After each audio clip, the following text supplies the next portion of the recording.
আমি আজ বাটা মাছ রান্না করে দেখাবো। বাটা মাছের মধ্যে নুন আর হলুদটা মাখিয়ে নিচ্ছি। এরপর গ্যাসে একটা কড়াই বসিয়ে দিয়েছি, কড়াইটা গরম হয়ে গেছে। এবার দেব সর্ষের তেল। মাছগুলো প্রথমে ভেজে নেব। আর এই মাছ রান্না করার জন্য আমি একটা বেগুন নিয়েছি, এরকম লম্বা লম্বা করে কেটে নিয়েছি।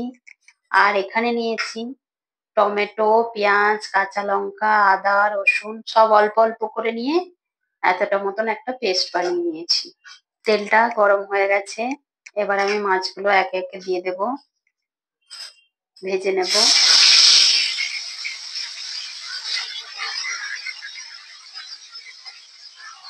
মাছগুলোর এক পিঠ ভাজা হয়ে গেছে, আমি আরেক পিঠ উল্টে দেবো।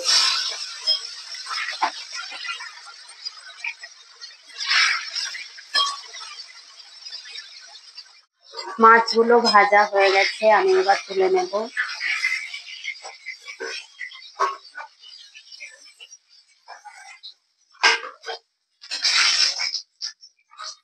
এবার ওই তেলের মধ্যে আমি এবার কালো জিরে ফোড়ন দিয়ে দেব।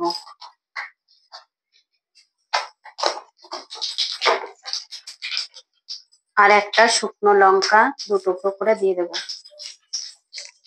এরপর যে মশলাটা বানিয়ে রেখেছিলাম সেই মশলাটা এর মধ্যে দিয়ে দেব। মশলাটা একটু ভেজে নিয়েছি, এরপর আমি নুন দিয়ে দেব পরিমাণ মতো।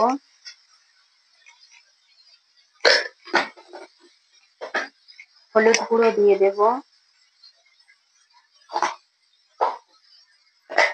আর দেব ধনের গুঁড়ো। আর দেব কাশ্মীরি লঙ্কার গুঁড়ো।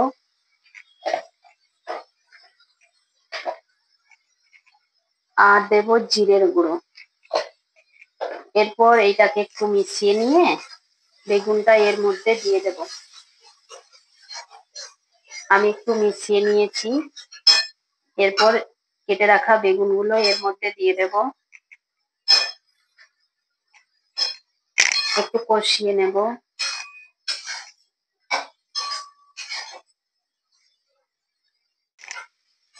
বেগুনগুলো দেওয়ার পর বেশ কিছুক্ষণ ধরে আমি কষিয়ে নিয়েছি, বেগুনটা কমে এসছে। এরপর আমি জল দিয়ে দেব।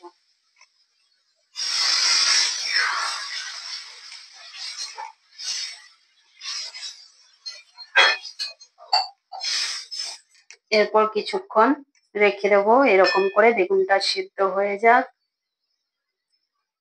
ঝোলটা ফুটছে, এই সময় আমি একটু চাপা দিয়ে দেব।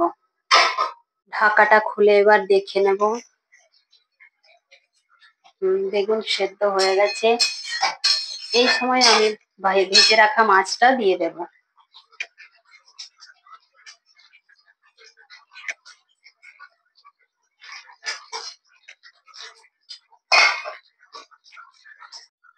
মাছটা দেওয়ার পর কিছুক্ষণ আমি ফুটিয়ে নিয়েছি, এবার আমার রেডি হয়ে গেছে।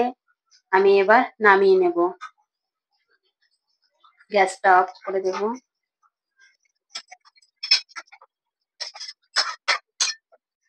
আমি নামিয়ে নিয়েছি। বাটা মাছ আমি যেরকম করে বানালাম সেরকম করে একবার বানিয়ে দেখবেন, খেতে কিন্তু খুব সুন্দর হয়। অনেকে অনেক রকম ভাবে বানায়, আমিও অনেক রকম ভাবে বানাই, আজকে একটা অন্যরকম করে বানিয়ে দেখালাম। প্লিজ আমার ভিডিওগুলো যদি আপনাদের ভালো লেগে থাকে তাহলে লাইক, শেয়ার, সাবস্ক্রাইব, কমেন্ট করবেন।